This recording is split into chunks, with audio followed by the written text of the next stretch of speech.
Assalamualaikum warahmatullahi wabarakatuh. Pada video kali ini saya akan membahas bagaimana cara pengerjaan untuk soal deret hitung. Jadi kita mulai saja untuk soal yang pertama.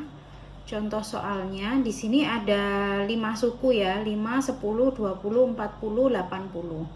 Lalu yang ditanya untuk soal A adalah berapa nilai suku ke-10. Di sini kita lihat kata kuncinya ada nilai suku ke-10. Berarti yang ditanya suku ke-10 itu berapa? Sekarang kita lihat di sini untuk sukunya, masih ingat ya? Berarti ini adalah suku pertama, ini suku kedua, sampai ini suku kelima, lalu nanti ini 6, 7, 8, anggap aja ini suku 9. Berarti nanti yang kita cari adalah suku yang ke-10 yang di sini. Selanjutnya kita langsung masukkan rumusnya saja dulu. Berarti kita mencari suku yang ke-10 kan untuk soal yang A. Ini rumusnya SN sama dengan AP N-1. Kita tulis dulu. N sama dengan AP N-1. Oke. Sekarang kita cari dulu A-nya berapa. Ingat A itu adalah untuk suku yang pertama. Berarti langsung aja kita tulis untuk A-nya itu adalah 5. P itu adalah pengganda. Kita cari karena ini adalah deret ukur untuk mengetahui apakah ini ukur atau deret hitung seperti di pertemuan sebelumnya kan deret hitung. Kita cek saja. Kalau deret hitung antara suku pertama dengan suku kedua dan seterusnya, pembedanya itu adalah penjumlahan atau pengurangan. Sekarang kita lihat, kalau 5 ke 10, kalau penjumlahan harusnya kan ditambah 5. 10 plus 20 itu berarti selisihnya adalah 10. Berarti ini bukan deret hitung karena dari 5 ke 10 nilainya adalah 5, 10 ke 20 adalah 10. Berarti ini bukan deret hitung. Selanjutnya kita coba apakah ini deret ukur. Untuk deret ukur caranya untuk mencari penggandanya adalah ini bisa kita bagi. Pembagiannya terserah karena tiap suku ini kan punya pembeda yang sama. Misal saya mau membagi antara 80 dibagi 40. 80 bagi 40 nanti akan ketemu 2. Terus misal saya juga mau nyoba 40 ke 20. 40 bagi 20 2. Berarti di sini sudah ketemu bahwa P-nya adalah 2. Jadi seperti itu caranya. Kalau untuk membedakan apakah ini deret hitung ataukah deret ukur. Selanjutnya setelah semua komponennya ada, kita tinggal masukkan ke rumus yang ini. Berarti yang dicari adalah S10. S10 sama dengan A-nya tadi sudah ya 5 dikali dengan P-nya adalah 2 ya, penggandanya adalah 2. Berarti 2 pangkat N-nya 10, kita tulis saja 10 minus 1.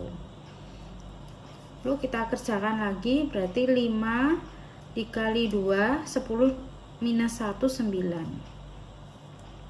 Berarti nanti kalau Anda cari pakai kalkulator, 2 pangkat 9 ketemunya adalah 512. Sehingga hasil akhirnya adalah 2560. Berarti untuk suku ke-10 yang ini sudah diketahui angkanya adalah 2560. Selanjutnya untuk soal yang B, berapa total nilai sampai dengan suku ke-10? Di sini ada kata kuncinya adalah total nilai. Berarti yang dicari adalah total nilai antara 5 terus 10 sampai 2560. Kalau dijumlah itu totalnya ada berapa? Tapi kan kita belum tahu suku 9, 8, 7 itu berapa angkanya, kita nggak tahu. Sehingga kita bisa langsung otomatis pakai rumus yang ini. Kita lihat P-nya di sini 2, berarti lebih dari 1. Berarti kita pakai rumus yang ini. Oke, saya tulis saja, berarti B JN sama dengan A P pangkat N minus 1 per P minus 1. J-nya, N-nya N10 ya, sama dengan A-nya kita masukkan 5. Lalu P-nya ada 2. Terus ini kita pangkat 10 minus 1 per, langsung aja P minus 1. P-nya adalah 2. 2 minus 1 hasilnya 1. Berarti langsung kita kerjakan 5 dikali 2 pangkat 10 itu adalah 1024. Kita kurangkan 1 hasilnya 1023. Jadi ini jangan sampai ini 2 pangkat 10 minus 1 ya. Ini dipangkat dulu baru di minus 1 gitu. Selanjutnya ini per 1, berarti hasilnya akan ketemu 5115. Jadi untuk soal B kalau kita jumlahkan S1 sampai dengan S10 akan ketemu hasilnya 5115. Untuk soal berikutnya kita baca bersama-sama dulu. Seorang nasabah meminjam uang di bank sebanyak 5 juta rupiah. Jadi untuk cara mengerjakan soal cerita itu sebenarnya langkah pertama adalah Anda analisis dulu. Ini termasuk bagian apa, termasuk simbol yang mana, seperti itu. Sekarang kita lanjutkan. Nasabah meminjam uang di bank sebanyak 5 juta rupiah. Berarti kita bisa tahu bahwa 5 juta ini adalah P, yaitu dia uang untuk saat ini.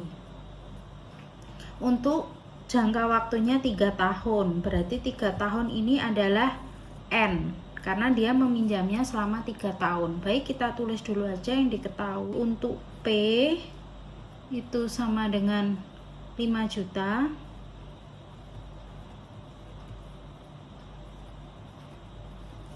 Lalu untuk N-nya itu adalah 3 tahun dengan tingkat bunga 2% per tahun. Di sini ada tingkat bunga. Berarti ini adalah nilai I-nya. I-nya 2%. Berapa jumlah uang yang harus dikembalikan pada saat pelunasan? Berarti ini untuk pertanyaan pertama ya. Lalu nanti untuk yang kedua, seandainya perhitungan pembayaran bunga bukan tiap tahun melainkan tiap semester, berapa jumlah yang harus dikembalikan? Oke, kita bahas dulu untuk soal yang pertama. Untuk soal yang pertama yang ditanyakan adalah berapa jumlah seluruh uang yang harus dikembalikan. Jumlahnya seluruhnya berapa? Di sini berarti untuk pembayaran bunganya itu mengikuti di soal. Di soal ini pembayaran bunganya adalah 2% per tahun. Berarti tiap 1 tahun dia hanya membayar bunga sekali. Kita langsung pakai rumus yang ini karena dalam setahun itu hanya pembayaran bunganya sekali. Kita tulis dulu Fn sama dengan P 1 plus I per N. Fn nya berarti F3. Lalu P nya itu adalah uang saat ini yaitu 5 juta.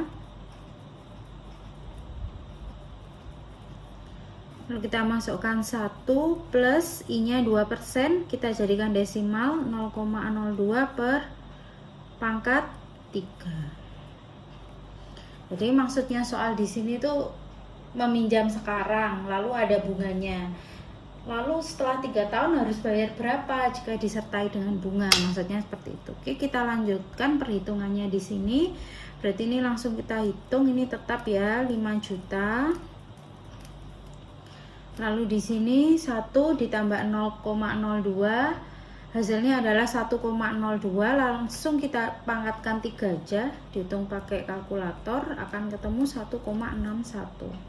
Kita kalikan nanti akan ketemu 5.305.000. Jadi setelah 3 tahun dengan bunga sebesar 2% dan harus dibayarkan per tahun, dia harus membayar 5.305.000 rupiah. Ini sudah sama bunganya ya. Sekarang soal yang kedua kita baca.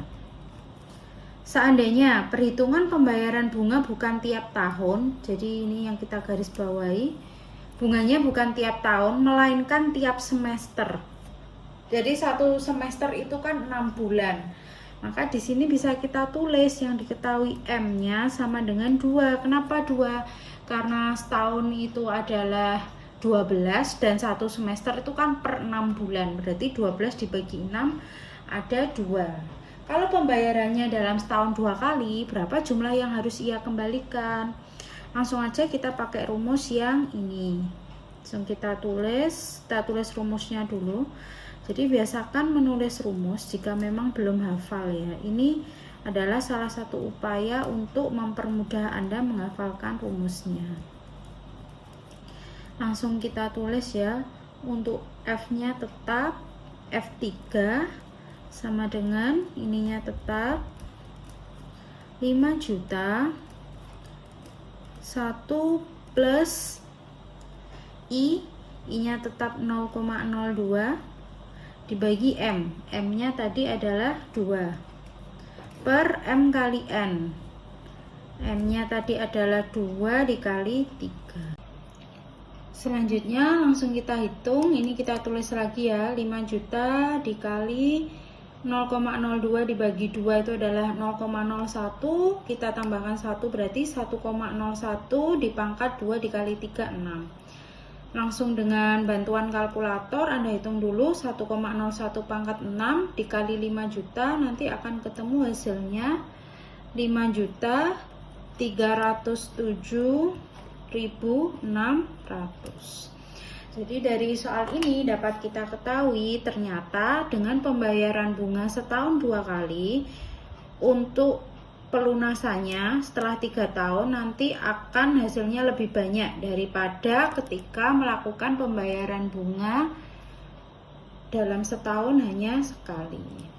Selanjutnya untuk contoh soal ketiga kita baca dulu bersama-sama. Penduduk suatu kota berjumlah 1 juta jiwa pada tahun 1991. Jadi seperti ini.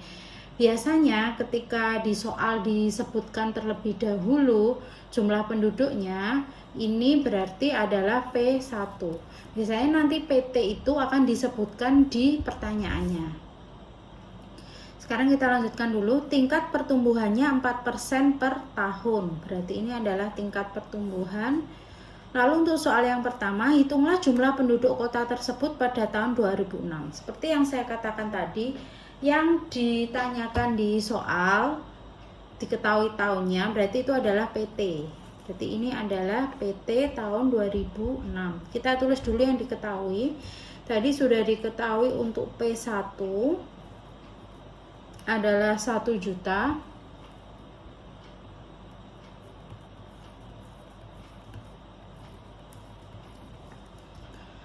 Lalu berikutnya diketahui tingkat pertumbuhan. Tingkat pertumbuhan itu R kecil, itu adalah 4% per tahunnya.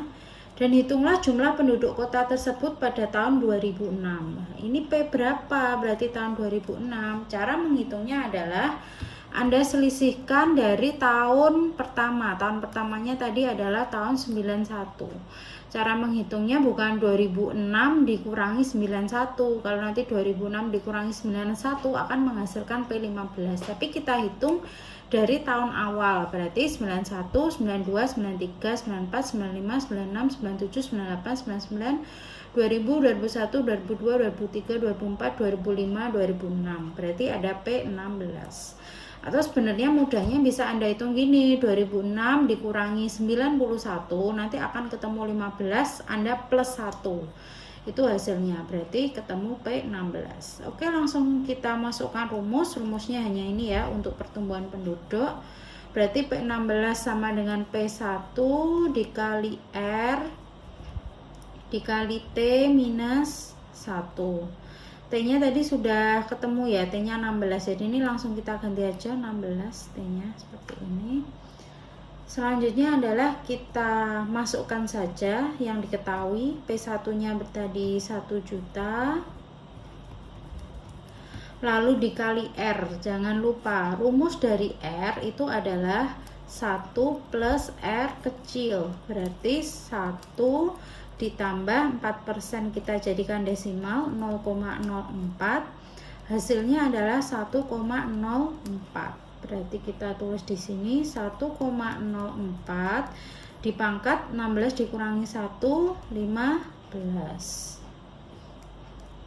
Berikutnya kita tulis ulang dulu 1 juta. Sorry, ini kurang 0 ya. Ya, kurang 0. 1 juta dikali, Anda hitung aja pakai kalkulator, 1,04 dipangkat 15, hasilnya adalah 1,8. Berarti ketemu 1.800.000 jiwa. Jadi setelah tahun 2006 penduduknya berjumlah 1.800.000 jiwa. Oke, selanjutnya masuk untuk soal yang kedua. Ini yang pertama ya. Jika mulai tahun 2006 pertumbuhannya menurun menjadi 2,5%, berapa jumlah 11 tahun kemudian? Sebenarnya untuk soal kedua ini lebih mudah, sudah diketahui 11 tahun kemudian. Berarti di sini untuk soal kedua T-nya sudah diketahui, yaitu 11 tahun. Jadi kita nggak perlu ngitung lagi. Tapi kalau misal Anda hitung 11 tahun itu berapa, berarti kita tambahkan aja 2006 ditambah 11 itu adalah 2017 ditambah 1, berarti ini tahun ke 2018 yang ditanyakan. Berapa jumlah penduduknya tahun 2018? Oke, kita langsung masuk rumusnya aja. Di sini juga diketahui R ya tadi. R-nya itu sekarang hanya 2,5%. Kita langsung masukkan P ke 11, kita tetap nulisnya P11 karena tadi kan T itu sebenarnya selisih ya. Selisihnya berarti P11 sama dengan P1 nya adalah P ke 16 karena tadi dihitung jika mulai tahun 2006. Ini mulai tahun 2006. Berarti P1 nya itu adalah P16 dikali R, tulis aja dulu T nya tadi 11 dikurangi 1 ya, berarti pangkat 10. Selanjutnya untuk P16 itu 1.800.000 tadi sudah ketemu, dikali R. Jangan lupa rumus dari R itu adalah 1 plus R kecil, berarti ini 1 plus 0,025, berarti 1,025. Sini pangkat 10. Oke, kalau Anda hitung semuanya pakai kalkulator, ini dikerjakan dulu. 1,025 pangkat 10 baru dikali 1.800.000 akan ketemu 2.304.152 jiwa.